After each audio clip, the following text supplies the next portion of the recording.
Ever look at your business bank account and think, where did all the money go? Or maybe you're doing that revenue dance, the one where some months you're popping champagne and others you're wondering how to cover your software subscriptions. Well, in my years as a banker, I saw this pattern over and over again. But here's the thing. The most successful business owners I've worked with weren't necessarily the ones bringing in the most revenue. They were the ones who had specific money systems in place. So today I'm sharing 7 strategies you can use to keep your business finances healthy and predictable.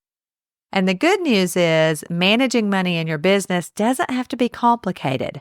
These are strategies you can actually implement, even if you're running your empire from your home office in your favorite yoga pants. And yes, I'm totally wearing mine right now. You're listening to the Productive Entrepreneur Podcast. I'm your host, Tanya Kendrick, and I'm on a mission to help online business owners like you focus on the right things and take imperfect action. Every week, you'll get my best tips on everything from time management and content creation to planning effectively and managing mindset issues, all in an effort to help you become more productive. So let's jump into this episode. Strategy number 1 is weekly revenue reviews. One of my course students, let's call her Sarah, recently told me something that really struck home. She said, I was so focused on creating content that I didn't notice my summer product sales had dropped until it was too late. Don't let this happen to you. Here's what you need to do. Block out 15 to 30 minutes once a week to review your numbers. I literally have a recurring calendar appointment called Finance Friday. During this time, track your income patterns in a simple spreadsheet or your favorite accounting software. One of the things I've learned through these reviews is that Q4 typically brings a 40% increase in product sales. This is pretty common in the online world. This kind of insight allows me to plan my cash flow and marketing initiatives strategically. Learning your business rhythm isn't just about tracking money coming in, it's about understanding the story behind those numbers. Are certain products selling better? Is there a correlation between your social media activity and sales? These patterns emerge when you commit to regular reviews. When you start to do regular weekly reviews, you'll start to really understand your numbers, and that will help you make better financial decisions. And speaking of, episode 31 is all about making smart financial decisions for your business. I'll drop a link to it in the show notes. So your action tip for this strategy is to open your calendar and schedule that weekly money date. Do it right after you listen to this episode. Strategy number 2 is variable expense tracking. One thing I hear over and over again when people start doing weekly reviews of their numbers is that they have subscription services they'd forgotten about. They might be small, like those sneaky $9 monthly charges, but they add up. Create specific categories for your expenses. Marketing tools, client acquisition costs, and those ever-multiplying software subscriptions. One of my students saved over $200 monthly just by auditing her tech stack and canceling overlapping tools. Another realized she was paying for 2 different design tools when she really only used one regularly. Once a year, I do a subscription audit. I look at everything from my email marketing platform to that random tool I signed up for during Black Friday. And here's a pro tip. I keep a spreadsheet with all my subscriptions, the renewal dates, and the exact value each tool brings to my business. So here's your action tip. Create a simple spreadsheet with 3 columns: service name, monthly cost, and last used date. Review this at least once a year. And be ruthless about what stays and what goes. Add a 4th column for purpose to really evaluate if each expense is serving your business goals. Strategy number 3 is emergency fund management. During my banking days, I saw too many businesses struggle during slow seasons because they didn't have a cushion. Your business needs its own emergency fund, separate from your personal one. The key is calculating exactly what you need. Take your monthly operating expenses, things like software subscriptions, advertising costs, and any other regular bills, and multiply it by 3. That's your minimum emergency fund target.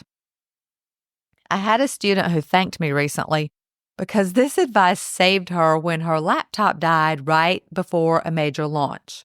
Having that emergency fund meant she could replace it immediately instead of scrambling for solutions. Think of your emergency fund as your business's personal bodyguard. It's there to protect you when things get rough.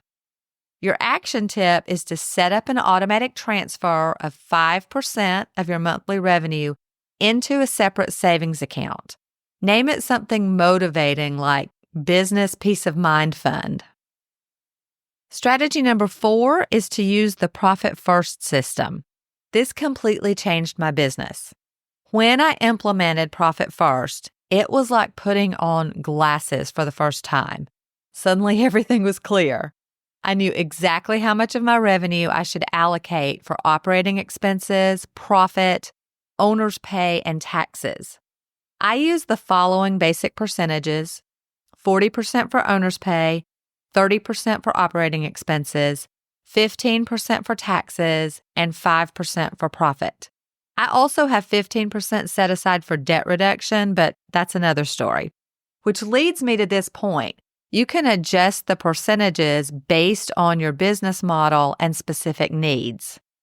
If you want to dive deeper into this, check out my detailed episode about implementing Profit First in your small business. I'll pop that link in the show notes. And that's actually your action step for this strategy. Go listen to episode 35. Strategy number 5 is regular rate reviews. Listen up because this is crucial. Your rates should grow with your expertise. One of my service provider students was undercharging by nearly 40% compared to market rates simply because she hadn't reviewed her pricing in 2 years. Schedule quarterly rate assessments. Look at market rates, consider your cost of living increases, and most importantly, factor in the value that you're providing. Remember, as your skills grow, so should your rates. So your action tip is to put a quarterly reminder in your calendar right now to review your rates. Strategy number 6, tech stack optimization. Oh, the money I've saved here. I used to be the queen of shiny object syndrome when it came to business tools. Now, before I add any new tool to my tech stack, I ask myself 2 questions. Will this save me at least 3 times what it costs? Or will this help me earn at least 3 times what it costs? And when thinking about cost savings, don't forget to factor in your time. So review the ROI, the return on investment, of every tool you have. Ask yourself, is this making or saving me money? Sometimes the free version is actually all you need, and other times paying for the right tool can save you hours of work. Your action tip is to create a simple ROI scorecard for each tool. Rate it 1 to 5 for necessity and 1 to 5 for actual usage. Anything scoring below a 7 needs a hard look. Strategy number 7 is to set up a tax planning system. Remember, folks, tax planning isn't a once-a-year scramble, or it shouldn't be. It's an ongoing process. During my banking years, I saw too many business owners struggle with unexpected tax bills. Don't let that be you. Set up a system for quarterly tax estimates and regular deduction tracking. I follow the Profit First method here and automatically transfer 15% of my monthly revenue into a dedicated tax savings account. Then there's no stress when tax time comes around. So your action tip for this strategy is to open a separate savings account specifically for taxes and set up automatic transfers based on your revenue patterns. Let's recap the 7 strategies. 1, weekly revenue reviews. 2, detailed variable expense tracking. 3, build that crucial emergency fund. 4, implement profit first principles. 5, regular rate reviews. 6, optimize your tech stack. And 7, set up a tax planning system.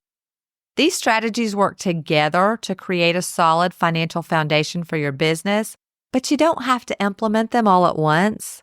Start implementing them one at a time, and you'll be amazed at how much more control you'll have over your business finances. So before you go, here's your homework. Choose just one of these strategies to implement this week. Don't try to do everything at once. Pick the one that resonates most with you right now and take action on it today. Thanks for tuning in. If you found this episode helpful, be sure to subscribe and leave a review. Until next time. And before you go, if you like what you hear on the Productive Entrepreneur podcast, then come check out the Organized Business Toolbox. It's my monthly membership for solo entrepreneurs who want to feel in control and take imperfect action to move their businesses forward. When you join, you'll get instant access to the Training and Resource Vault, and a new toolbox or course drops every month. Plus, we have monthly Voxer office hours where you can privately ask me questions and get my direct feedback. If that sounds like something you need, the link is in the show notes, or visit TanyaKendrick.com, and I'll see you on the inside.